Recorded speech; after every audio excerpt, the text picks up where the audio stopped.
lam, nun atau ya, itu tidak boleh menggetarkan atau diberi qalqalah karena huruf qalqalah ada 5, qaf, ta, ba, jim, dal. Ya, selain 5 huruf tersebut maka tidak boleh kita qalqalah ya. Jadi alhamdulillahi rabbil alamin.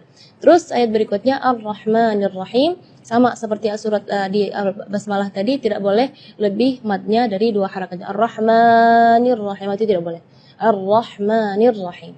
Terus yang berikutnya Maliki Yaumiddin, biasanya di ayat tersebut tidak ada salah, tapi karena bila di sini ingin menekankan kasrah di kalimat Maliki. Nah, itu kadang-kadang ketinggalan karena pengen buru-buru saat membaca Al-Fatihah dalam sholat, jadi Maliki Yaumiddin, kedengarannya sukun. Maka ketika kita membaca Maliki, kita perhatikan kasrah di huruf kaf harus kasrah yang sempurna. Maliki Yaumiddin, terus Iyyaka na'budu wa iyyaka nasta'in. Di sini adalah tasydid di huruf ya di kalimat iyyaka maupun yang pertama ataupun yang kedua, karena salah satu ulama mengatakan kalau seandainya satu tasydid pun dalam surat Al-Fatihah ketinggalan, itu maka bacaan Fatihahnya tidak sah, berarti salat kita juga tidak sah. Jadi kita perlu di sini menekankan tasydidnya pun harus kita perhatikan. Sampai subhanallah ulama menghitung tasydid dalam surat Al-Fatihah itu adalah 14 tasydid dalam surat Al-Fatihah.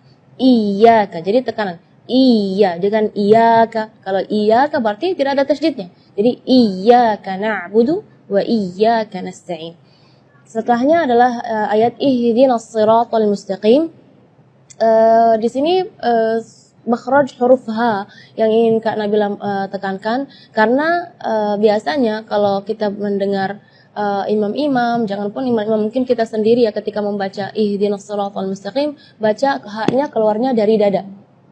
Ya, itu tidak boleh, itu keluarnya dari dada. Sedangkan makhraj huruf H itu adalah dari tenggorokan. Jadi keluarnya tipis karena H itu termasuk huruf di antara 28 huruf hijaiyah yang paling lemah adalah huruf H. Maka kita jangan berlebihan supaya huruf H itu jelas jadi kita gitu, enggak. Jadi ihdinas siratal mustaqim. Ayat berikutnya atau ayat terakhir, siratal ladzina an'amta 'alaihim ghairil maghdubi 'alaihim waladdallin.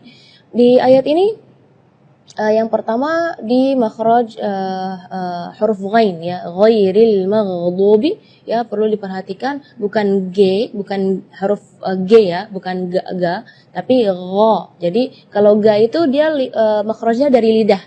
Ya, tapi kalau huruf ghain itu dari bagian tenggorokan ya. Jadi gha.